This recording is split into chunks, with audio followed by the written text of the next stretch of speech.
You're live. Yes, we are. We are live and we are talking about the military. Again, we're live when we're talking about the military.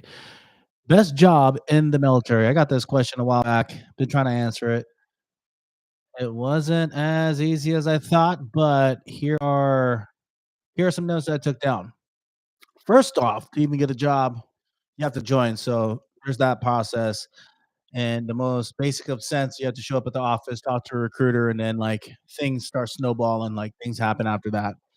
The thing that I want to echo is that at some point you're gonna have to take a test, enlistment screening test. You'll hear them say it's called a EAST enlistment screening test, EST. You need to pass it. Some branches have lowered theirs. I believe the Marine Corps hasn't yet, which is still 32. And then you got to keep in mind that there's secondary things that are attached to that exact score that actually play into what you would be considered for with your job. And that doesn't happen till after you pass the East. You go to your respective MEPS and you do the actual ASVAB itself or the confirmation of the ASVAB because there's other tests you can take within the confines of the recruiting office. And then you would go to the MEPS place, take the confirmation test. And if you pass the confirmation test, you keep the score that you had when you took it at the recruiting office. So you need to do the ASVAB at some point in time or the equivalent of that you gotta pass physical test that you'll do at METS. And I gotta say that because some jobs out there do require you to be able to see all the colors of the rainbow, and certain jobs don't care about that. So if you want to be a mechanic and you just happen to be colorblind, it makes it a little bit more difficult for you to be qualified in that sense because you need to be able to see all colors. Then once you have done all that, the jobs are really dependent again on the actual ASVAB score that you get, the secondary things, um, clerical score, electrical score, mechanical score, like those score, your general technician, I think is general technician score. All those are the scores that you actually get measured for when in regards to what you would be qualified for. But something that a lot of people don't echo out there is that it's also dependent on when you leave for boot camp. So some jobs out there are only open to certain folks who not only score a certain score, but also pass the physical test or fitness test. And then in addition, when they leave for boot camp. So just don't think like I'm gonna walk into this office. I already took my ASVAB score at high school. Met the recruiter at the high school. I'm sold. I want to go. I did math and all that, but I can't leave till July because my birthday is in June 29th, and I want to be here for that. And I also still need to graduate. But the only time that you can actually leave and get your job is in June. So like keep that in mind. Like there are some sacrifices that you'll make at the end of the day. Maybe this will help you make that decision as you're like starting to formulate when you want to leave for boot camp, the job you actually want, and are you even qualified for it? Like qualified for it, you'd have to figure that out with your recruiter because he has a book that they can open up and look through and help you like navigate that conversation. Again, pass the East, show up at the recruiting office, have a conversation, pass the East, boom, boom, boom. Like there's a bunch of things that you gotta do. But also, like in addition to all that, there's kids out there and even adults now that will say, man, the military screwed me. I was supposed to have this job. Then I went to boot camp. And then by the time I graduated boot camp, like I didn't have that job. Well, what some of these people fail to say is like they did not pass, say, a physical fitness test that they were supposed to do that definitely coincide with the job that they have. So there's kids out there who want to be, say, from my experience, they want to do recon. They want to become recon. Marine Corps actually has a specific piece of paper that says if you sign this piece of paper, you got this exact date, pass boot camp with these exact scores, you're going to have an opportunity to train to become a recon Marine. It doesn't say that you're going to become one, you have an opportunity to train, but also backing up, like you actually have to still pass the physical fitness test in boot camp. So like there's that qualification that is not stuck in there. 'Cause every recruiter will tell you, every recruiter under the sun will tell this young man or woman that you probably shouldn't do this. You can easily become a recon Marine after you've like finished boot camp, with MCT, and you have another job. You might be communications, you might be me, like OT, you might be supply, get your feet wet in your job, learn a craft, and after 2 years, do recon. Some of these kids, they're very impatient. They don't have no F in the world. They just want to do this shit because they've seen the commercials, they've heard the stories, and they YouTube everything under the sun. And their aunt, uncle is very much encouraging for them to do this. Again, I want to echo, like, you still have to pass boot camp with a legitimate score that is going to get you into that recon opportunity. So there's that part, and then you still, for some cats out there who are again, let's go back to boot camp. And if you don't graduate boot camp at a certain time, you could also lose your contract because a lot of the school seats are time dependent. Like you're not given a seat, right? You're not given a seat in a classroom with you being tardy. You got to be on time. You got to graduate. You got to go to boot camp at this time, graduate at this time from boot camp, MCT at this time, graduate NCT at this time, regular combat school. And then once you're done with that, then you can go to your school or your actual job. All those are on the timeline. If you miss one, you have just put the actual job that you want in jeopardy. So going back to best job in the Marine Corps, right? The best job in the military. I can't quite answer that, but I think there's a way for me to formulate this idea of what would be considered the best job in the military.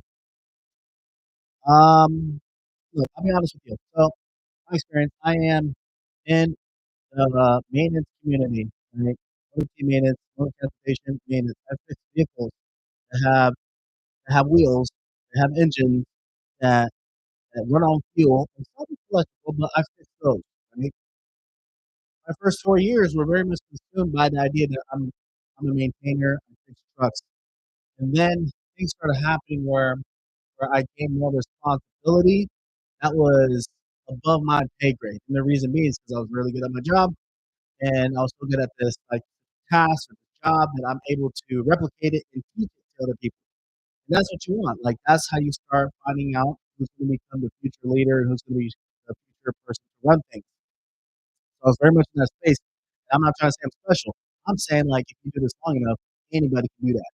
Everybody has an opportunity to be put in the leadership role as long as you seek it out too. Like there's that part. I was seeking out.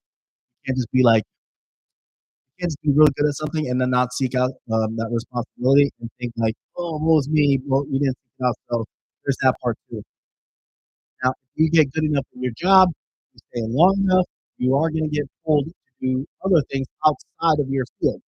Me being a maintainer, I got to do safety for a hot minute for a large community.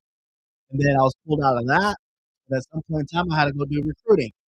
So, like, different things pulled me from my actual job itself that I came in to do for the military because I was good at what I did. And also, it gives me an opportunity to grow outside of my immediate community, and it helps refine who you are and who you potentially become can be put in motion. So with that in mind, those extra things that you can do outside of your actual job or Marine Corps, I'm just Marine Corps, what I did, recruiter, drill instructor, NBC duty, combat instructor. Now, my personal thought of which one is the best one, I don't think any, I think which one is the best one? This one has like less stress would probably be embassy duty. I can imagine embassy is like a a lot more, a lot more dignified. Recruiting in essence is like recruiting. Like it feels like your job's on the line every month because it's very sales driven, very results driven. So instructor, I feel like you are a stress inducer, and that can be stressful in itself.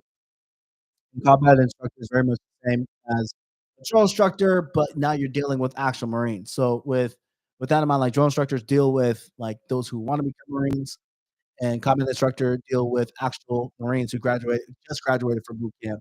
Embassy duty, like you got to be, I think, a lance corporal or E3, and then at some point in time, you submit like package or document to say that you wanna do the job, and you go through all this rigmarole as far as, like, how qualified you are, background, physical fitness test. If you're pass all those, then you get accepted into the class, and that is also based on a timeline, like, you have to pass this in order for you to actually get the qualifications part of you as an embassy, duty personnel, and then same with recruiting, you go through a background check, you go through a physical fitness test. There's other things that coincide with becoming a recruiter, like your sales, how good you are at talking to people, are you able to actually read and write and all that. Your morals are not so skewed that you're gonna lie on every document possible, 'cause you'll go to jail real quick if you do that. But, yeah, as far as my thoughts on which one's best, I think all of them are really great. Embassy duty, if you wanna be a three-letter agency, I think embassy duty is probably the best route because you are gonna be, in hand, you're gonna be operating in which you'll have dignitaries, you'll have FBI, CIA, and all those other three-letter agencies interacting with you and the rest of your teammates, so to speak. So you really you get hands-on, like, hands-on training already, and you get to meet the people that you should probably meet. You can get letters of recommendation that can actually speak to who you are as a future three-letter agency person because you've interacted with them. Like, I think that route right there, if you're gonna be a three-letter agency person in the future, embassy duty, keep in mind you do have to graduate from a reputable, uh, for your university, so there's that. If if now, if you are thinking like, "I wanna get out of the military and I wanna get the most skill set possible before," I think that before recruiting is probably the best one because it opens up the lens of who you are as a person, how much stress you can handle. Time management becomes a huge factor, like, you learn how to massage that idea of time management into sales.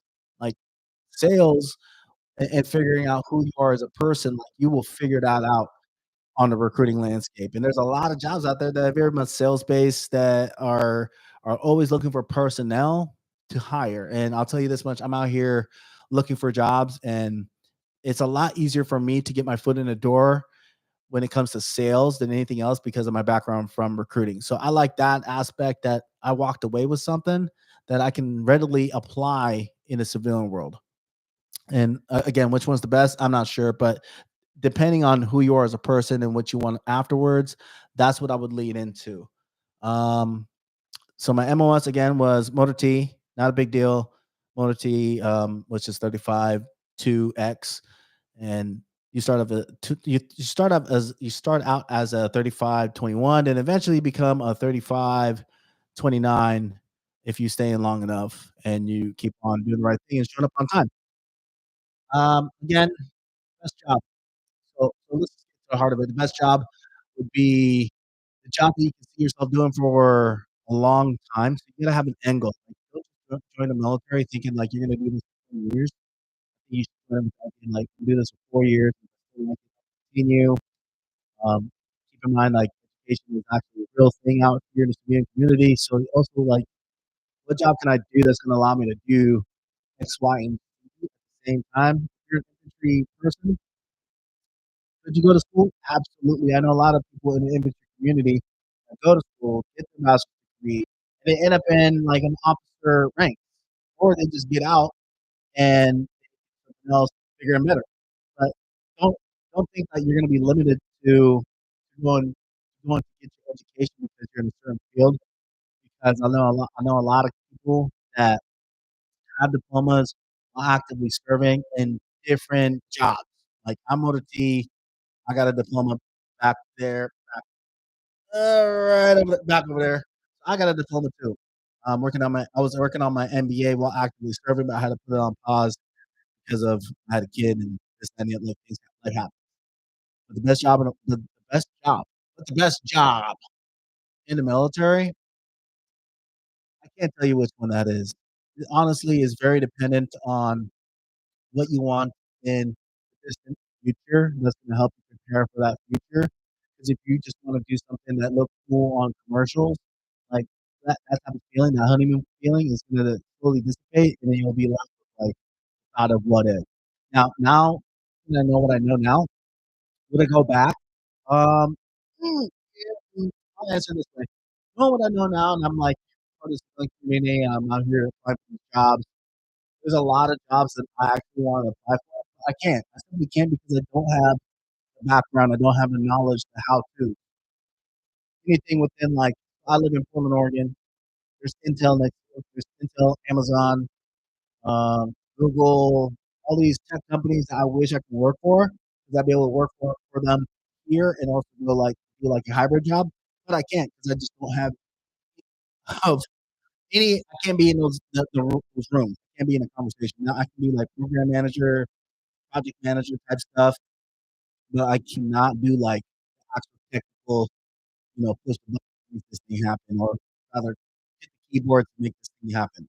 So if I had to go back, I would look into probably that field just because I knew full well that I was going to end up back here 20 years later or at some point in time. I think that would have helped me get into those spaces. So again, getting your job in the military, it does require you to take a test, be it physical as well as mental. You have to go like when that when that recruiter says for you to get this job, you have to leave at this point in time. You have to leave the boot camp this date. They're speaking the truth. I'm not gonna lie. I was on the recruiting field for 5 years. And I always like I try to explain that to people, to the kids that were joining. Some of them probably didn't believe me, like I was trying to coerce them. And there's some cases where it was like that because I mean, let's be real, it is still a business out there.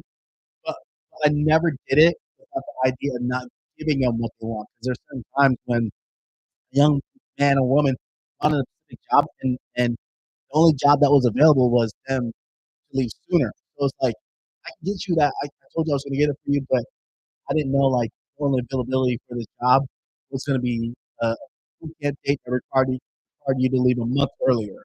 In some cases, leave like 6 months earlier. So there's that. Best job in the military, I believe, after you've done 20 years. All right, so now we're going in a different boat. After you've done 20 years, it's a job that you ended up with. And I say that because you do a lot of jobs within the military in the span of 20 years. You're not going to do the same exact job you came in to do. At some point in time, you're gonna earn responsibility and be given those responsibilities. And then you gotta massage those responsibilities, nurture and grow those responsibilities, and then you'll find yourself in a different room, different conversation. It has nothing to do with the exact job that you came in to do, but rather how to improve the processes and policies within that community and field. That's the best job is when you start becoming a leader and you start seeing the bigger picture, and then you're trying to take these puzzle pieces to put into the different spaces that they need to be in. That way, this big picture can come to light. And I think that's the most awesome thing about the military is that if you come in for 4 years, I promise you 4 years, you allow yourself the opportunity to grow and you give it your all as far as like learning a job, exploring like who you are as a person, wanting to be a leader. You got to voice that too. You're gonna have to voice that you want that leadership role. You're gonna walk out after 4 years far better position than some kid who went to a 4 year university to learn how to write papers. You're gonna be able to handle more stress. You're gonna be able to manage personnel, which is something like a lot of college kids aren't used to. That's why they get the bottom barrel jobs. Um, anyways, those are my thoughts. Best job in the military is the one that you end up with long time from now. Anyways, that's my thought. Hope that made sense. If not, I mean, just leave a comment, ask me a question, send me a DM. This is